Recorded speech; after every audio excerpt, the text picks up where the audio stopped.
Schürrle. Der kommt an! Mach ihn! Mach ihn! 10 years ago, in 2014, Alien Isolation was released. It wasn't immediately on my radar back then, but in 2016 I discovered this gem. I was sucked in from the very first moments of the game. We step out of our hypersleep chamber and find ourselves unmistakably in the universe of Alien.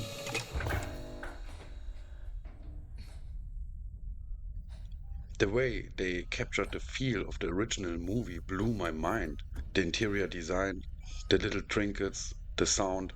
Oh my god, it was just perfect.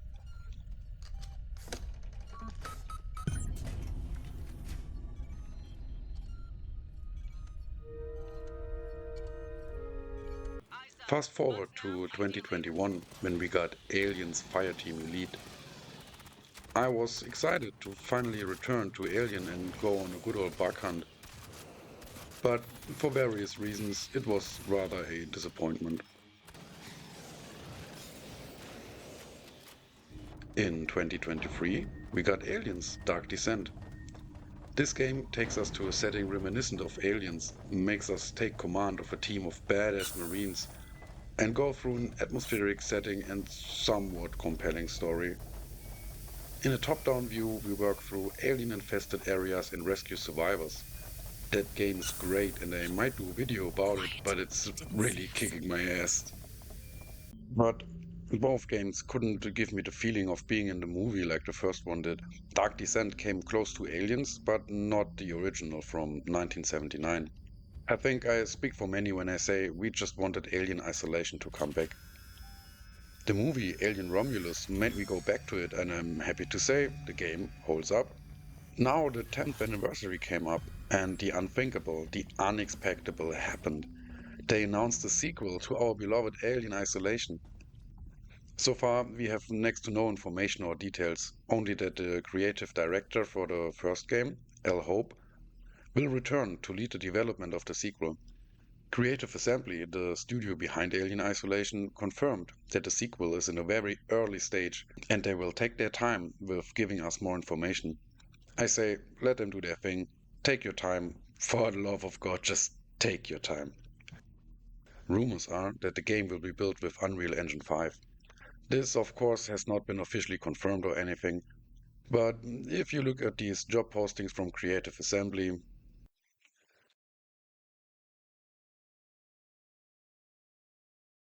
fans on Reddit discuss the pros and cons of this engine.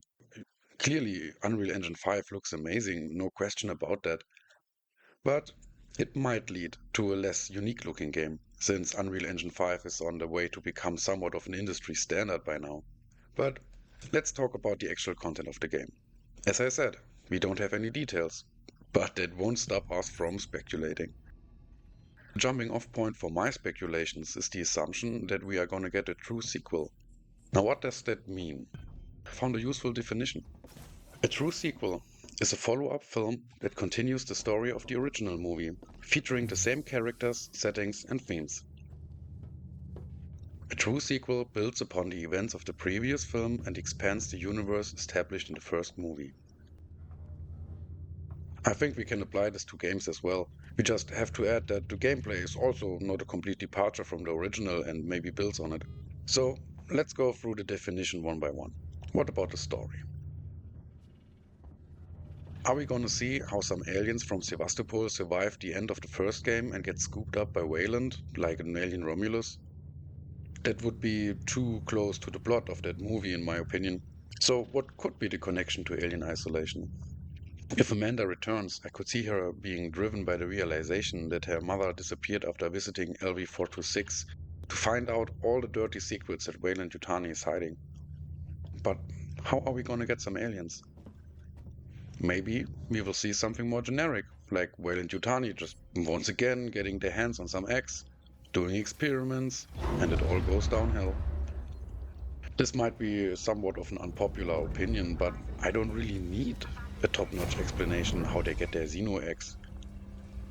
It's just the jumping off point for the setting. By the way, what did you think of Alien Romulus' idea to reintroduce the alien? I'm still on the fence about that. But talking about setting, what's it gonna be? Sevastopol is destroyed, so we are not going back. Another space station?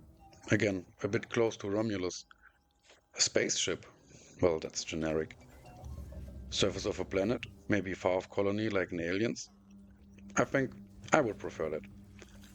We could start on a colony and then move onto a spaceship to escape, only to find out that the aliens followed us. I mean, that's gotta be tradition at this point. This way, we could move from a more open setting on the colony to a claustrophobic spaceship as the game ramps up the intensity. And while we are speculating, do you want to see a queen make an appearance? Maybe an adrenaline-filled chase sequence in the last chapter? Or set her up as the main antagonist early on and make us dread facing this evil while we work through the game? What do you think?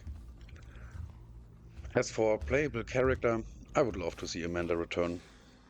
I think they nailed the balance between giving us a character we can connect with and also leaving her a bit blank so we can project ourselves onto her.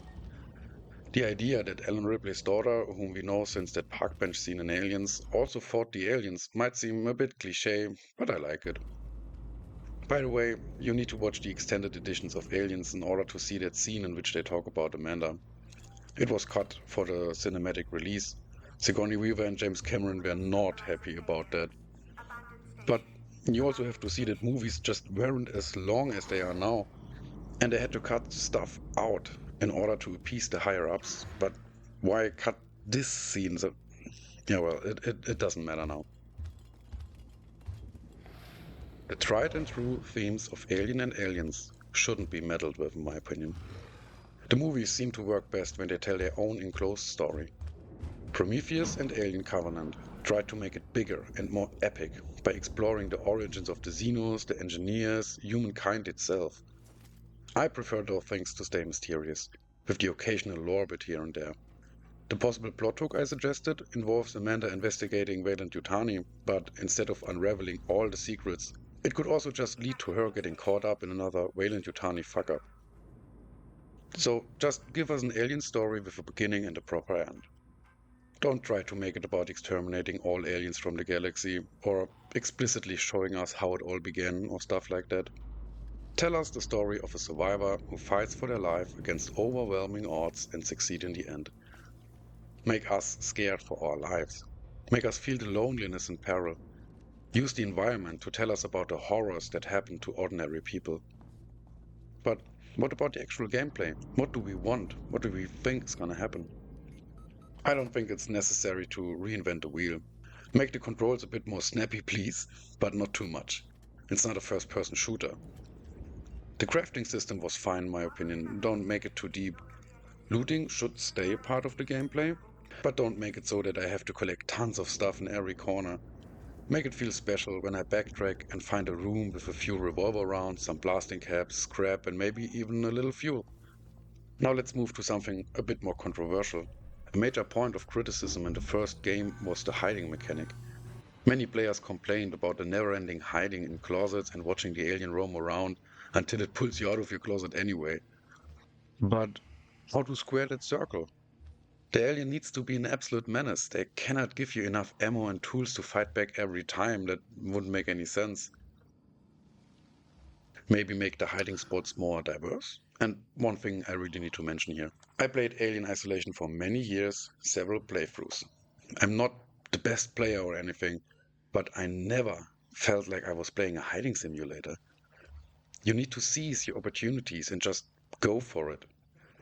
I feel like the game was so good at being scary that many players didn't dare to make a run for it. Well, not literally, running causes accidents. And they just stayed in their hiding spot until the alien inevitably sniffs them out. So if you feel like Alien Isolation is just about hiding, maybe you'd need to find your courage. The behavior of the alien itself was incredibly lifelike and surpassed my expectations. There are many videos out there explaining how the alien works off camera. In short, the alien is not a simple mechanic, but an enemy AI with the goal to get you. There's much more to it, but I will not go into that right now, it's a whole other can of worms. Once again, no need to reinvent something. Take that system of a somewhat intelligent alien, build on it, and let me go up against it. There is one thing I would seriously love to see implemented, but I don't know how realistic it really is. So here it goes. What if, for the majority of the game, we have the tools to hide, distract, and deter the alien, but in the final third of the game or so, we gain the ability to actually kill an alien. Make it hard, make it dangerous.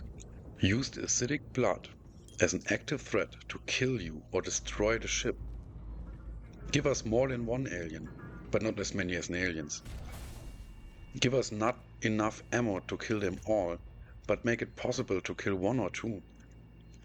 What do you think of that idea? Do you think that would be too far departure from traditional survival horror gameplay? So, thank you for listening to this broad overview of my hopes and expectations for the next Alien game. But if you would like me to go more into detail, let me know. What are your ideas, or hopes, or fears? Tell me in the comments. You can also watch my gameplay videos of Alien Isolation. My highlights playlist starts out with funny clips, but gets more serious the closer we come to the end. Subscribe if you like, you would certainly make my day. Until next time, and thank you for watching.